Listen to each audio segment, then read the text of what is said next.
আজকে কুমিরটা সেখানে নিয়ে যাওয়া হয়েছে, এটা আমরা তীব্র প্রতিবাদ জানাই। বাগেরহাট থানায় যদি কোনো লোক মারা যায় তাহলে কি ওসি চাকরি চলে যাবে?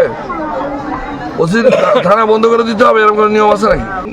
সন্ধ্যায় একটি অনাকাঙ্ক্ষিত ঘটনা ঘটেছে। একটি মেয়ে ফাতেমা, সে 8 বছর বয়স, গোসল করতে যাওয়ার কারণে কুমিরে তাকে নিয়ে যায় এবং তার মৃত্যু হয়।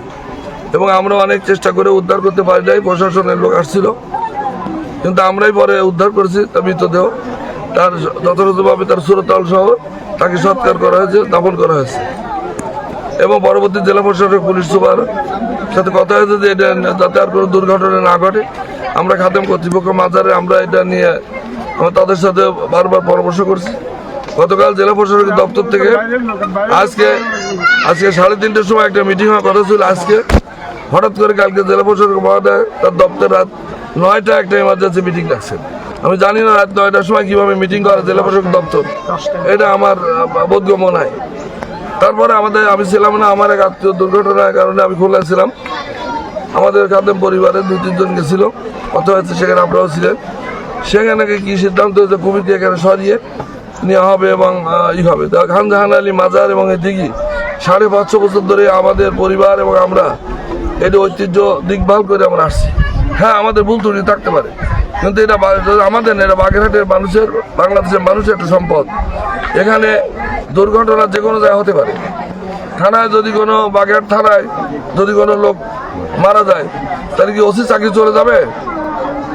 ওসি থানা বন্ধ করে দিতে হবে, এরকম কোনো নিয়ম আছে নাকি? গত কয়েকদিনে খুলনা যশকরের ভিতর 4 জন লোক গুলি করে মেরে ফেলছে, তো যশ সাহেবের কি আদালত বন্ধ করে দেবে? আজকে কুমিরটা সেখানে নিয়ে যাওয়া হয়েছে, এটা আমরা তীব্র প্রতিবাদ জানাই। এবং এই কুমিরকে অনতিবিলম্বে এখানে ফেরত দেওয়া হোক। এবং জনসাধারণ যেখানে হাজার হাজার দর্শনার্থীরা আসে, এই কুমির দেখার জন্য আসে, বিশ্বের মাজার দেখার জন্য আসে, এবং এই কুমিরকে এখানে দেওয়া হোক এবং এর নিরাপত্তার জন্য যে ব্যবস্থা হোক। আমরা সকল প্রশাসনের সহযোগিতা আমরা নিব এবং আমরাও করব। আমাদের এখানে 8 জন দারোয়ান থাকে। গত কিছুদিন আগে এই কুমিরে একটা কুকুরের বাচ্চা খাওয়ার কারণে সমস্যা হয়েছিল, আপনারা জানেন। আমরা 8 জন দারোয়ান এখানে রেখেছি, তারা গার্ড এখানে সবসময় গার্ড দেয়। একদিন বিকেলে 4000-5000 দর্শনার্থী এখানে আসে। তা যেখানে 4-5 দর্শনার্থী থাকে, সেখানে কেউ গোসল করছে, কেউ উজু করতেছে, কেউ পানি খাচ্ছে। সবাইকে ব্যক্তিগতভাবে দেখা বা খোঁজখবর নেওয়া সম্ভব হয় না।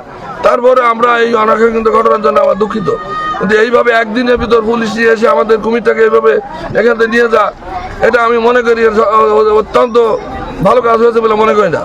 আর প্রশাসন রাত্র 10টার সময় মিটিং করে এইভাবে সিদ্ধান্ত নেবে, আমি জানি না সরকার কোনো ঊর্ধ্বতন মহল কি নির্দেশ দিয়েছে।